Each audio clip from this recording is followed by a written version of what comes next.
Shalom, puji nama Tuhan. Kita melihat di siang hari ini kita setelah memuji menyembah Tuhan dan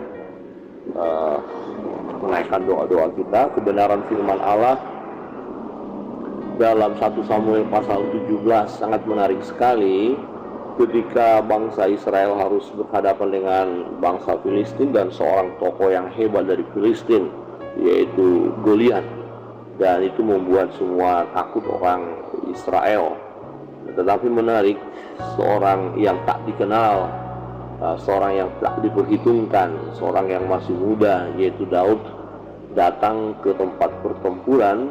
Ya, awalnya bukan untuk melawan Goliat, tetapi hanya mau melihat saudara-saudaranya, karena diperintahkan oleh papanya Isai untuk melihat kedua kakaknya, 3 kakaknya yang ikut pasukan itu. Tetapi setelah di lapangan dia melihat ternyata bangsa Israel mengalami ketakutan, dan ketika maju Goliat, bangsa Israel, pasukan Israel melarikan diri, dan begitu sombongnya Goliat itu. Tetapi Daud dengan berani, ya, Daud menghadap Raja Saul, walaupun sepertinya Daud ini diremehkan, ya, tetapi Daud tidak menghiraukan itu, ya. Bahkan dia memberi kekuatan kepada Raja Saul dan kepada yang lain. Ayat 32 berkata, janganlah seseorang menjadi tawar hati karena dia, yaitu karena Goliat, karena musuh. Hambamu ini akan pergi melawan orang Filistin itu. Wow, berani sekali, ya.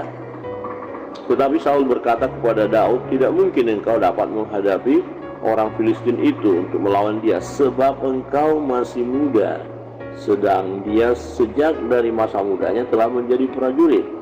Ya, sebab engkau masih muda. Kadang-kadang kita tidak mempunyai keberanian untuk menghadapi musuh, menghadapi tantangan, karena kita masih muda, belum berpengalaman. Orang lain tidak memandang kita bahwa kita punya kemampuan.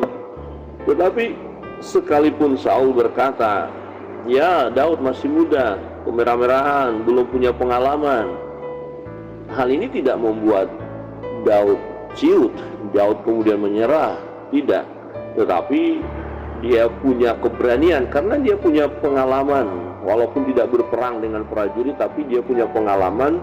Pembentukan tersendiri dialami oleh Daud di padang belantara atau ketika mengembalakan kambing domba. Karena sama juga, ya, ketika mengembalakan kambing domba ada juga musuh, yaitu serigala, harimau, singa, ya. Nah, dikatakan respon daripada Daud yang masih muda ini kepada Saul yang berkata tadi, kamu masih muda, kamu belum punya pengalaman, sedang lawanmu itu hebat, dari muda sudah punya pengalaman, tinggi besar, luar biasa, disegani, dihormati. Nah, ayat 34, tetapi Daud berkata kepada Saul, hambamu ini biasa mengembalakan kambing domba ayahnya. Apabila datang singa atau beruang yang menerkam seekor domba dari kawanannya, maka aku mengejarnya, menghajarnya, dan melepaskan domba itu dari mulutnya, ya, dari mulut singa dan beruang itu. Luar biasa, ya. Jadi suatu pengalaman pembentukan bagi Daud adalah di tempat pengembalaan kambing domba. Ada singa, serigala, ya, ada beruang yang mau menerkam, dan dikatakan bisa dikeluarkan dari mulut harimau itu, mulut singa itu, atau mulut beruang itu. Nah, kemudian apabila ia berdiri menyerang aku, maka aku menanggap janggutnya, lalu menghajarnya dan membunuhnya. Wow, dahsyat sekali. Baik beruang, baik singa maupun beruang telah dihajar oleh hambamu ini. Dan orang Filistin yang tak bersunat itu, ia akan sama seperti salah satu dari binatang itu, karena ia telah mencemooh barisan daripada Allah yang hidup. Nah, inilah yang menggerakkan Daud, punya keberanian, karena musuh terlalu luar biasa menghina umat pilihan Allah, dan itu sama dengan menghina nama Allah, ya. Maka nanti kita lihat Daud punya keyakinan kalau Tuhan menyertai dia dalam mengalahkan singa, beruang, ya, binatang-binatang buas itu, maka Tuhan juga akan menyertai dia dalam menghadapi Goliat. Bahkan dikatakan apa? Goliat itu hampir sama nanti saya buat seperti salah seekor binatang itu. Wah, ini keberanian yang luar biasa, ya. Ayat 37. Pula kata Daud, Tuhan yang telah melepaskan aku dari cakar singa dan dari cakar beruang, dia juga akan melepaskan aku dari tangan orang Filistin. Kata Saul kepadanya, pergilah, Tuhan menyertai engkau. Saudara yang terkasih dalam Tuhan, kita lihat, kalaupun tadi dianggap remeh, tidak punya pengalaman, ya tidak membuat ciut. Jadi jangan ciut, jangan mundur, jangan patah semangat, ya jangan nggak berani menghadapi tantangan karena masih muda, karena nggak punya pengalaman, karena tidak dikenal orang, karena ya tidak ada apa-apanya bagi orang lain ya. Tapi pengalaman-pengalaman hidup sebelumnya itu sebenarnya membentuk kita. Nah, yang kedua adalah lihat, andalkan Tuhan ya, andalkan Tuhan. Kalau Daud berkata dulu binatang buas dia sikat habis karena Tuhan menyelamatkan dia dari cakar singa, cakar beruang, berarti Tuhan juga akan melepaskan dia dari orang Filistin ini, yang sombong ini, yang angkuh ini. Jadi Daud yakin betul bahwa Tuhan menyertai dia. Dan kita nanti lihat bagaimana ketika terjadi, ya diizinkan dia berperang. Memang Saul memberikan pakaiannya untuk dipakai, pakaian perang, tapi nggak cocok ya, karena badannya Daud lebih kecil lah daripada Raja Saul. Saul tinggi besar ya. Nah, ini lepaskan, tidak perlu punya orang kita pakai untuk melawan orang lain, tidak perlu. Ya, yang ada pada Daud yang digunakan yaitu hanya senjata yang sangat ringan, tongkat saja ya, dengan batu umban, hanya itu saja, sederhana sekali. Tapi itu yang dia punya ya, yang dia punya itu diserahkan kepada Tuhan ya. Jadi yang dia punya dia pakai untuk menghadapi tantangan, menghadapi musuh, dan ternyata menang ya. Lalu Daud mengambil tongkatnya, ayat 40. Di tangannya dipilihnya dari dasar sungai 5 batu yang licin dan ditaruhnya dalam kantong gembala yang dibawanya, yakni tempat batu-batu. Sedang umbannya dipegangnya di tangannya. Demikianlah yang mendekati orang Filistin itu. Mendekati orang Filistin, mendekati musuh, mendekati persoalan, tantangan yang besar apapun itu ya, dengan menggunakan apa yang ada pada kita. Saya teringat ketika Yesus membuat mukjizat ya, 5.000 orang yang kelaparan itu hanya dengan 5 roti dan 2 ikan. Kan Tuhan bilang, apa yang ada padamu? Cuman 5 roti dan 2 ikan. Cuman ya betul ya, hanya sedikit sekali. Orang banyak kelaparan. Ya, apa yang ada padamu, kata Tuhan. Dan seorang anak berkata, cuman ini, silakan pakai. Ya, kecil ini diserahkan kepada Tuhan. Tetapi ya hanya 5 roti ya dan 2 ikan di tangan Tuhan bisa memberikan makan sampai kenyang 5.000 orang lebih. Dan ada sisa, ada bonus ya, 12 bakul. Apa yang ada padamu? Nah, apa yang ada pada Daud itu yang dia gunakan. Dia tidak menuntut ini, itu, tidak. Dia tidak menuntut pedang yang lebih tinggi, lebih besar, lebih berat, lebih tajam, tidak.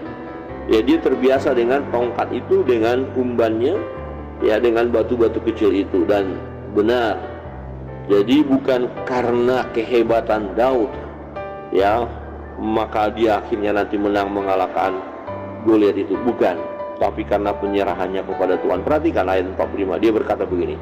Tetapi Daud berkata kepada orang Filistin itu, engkau mendatangi aku dengan pedang dan tombak dan lumbing, tetapi aku mendatangi engkau dengan nama Tuhan semesta alam, Allah segala barisan Israel yang kau tantang itu. Hari ini juga Tuhan akan menyerahkan engkau ke dalam tanganku, dan aku akan mengalahkan engkau dan memenggal kepalamu dari tubuhmu. Hari ini juga aku akan memberikan mayatmu dan mayat tentara orang Filistin kepada burung-burung di udara dan kepada binatang-binatang liar, supaya seluruh bumi tahu bahwa Israel mempunyai Allah, dan supaya segenap jemaah ini tahu bahwa Tuhan menyelamatkan bukan dengan pedang dan bukan dengan lembing, sebab di tangan Tuhanlah pertempuran, dan ia pun menyerahkan kamu ke dalam tangan kami. Wow, luar biasa ya.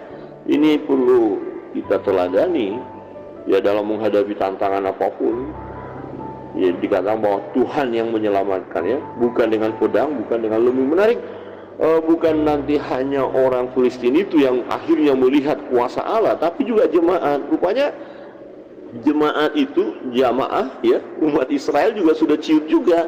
Padahal mereka tahu mereka punya Allah, tapi mereka lari, tidak mampu menghadapi orang Filistin itu. Jadi dengan hadirnya Daud mau berkata, hai umat, hai bangsa, hai umat pilihan Allah, lihat Allah kita itu hebat, kenapa takut? Dan benar, peperangan itu pun akhirnya dimenangkan oleh Daud yang masih muda, yang tidak ada apa-apanya, yang tidak dikenal, yang tidak terlatih dalam peperangan ya seperti prajurit yang lain.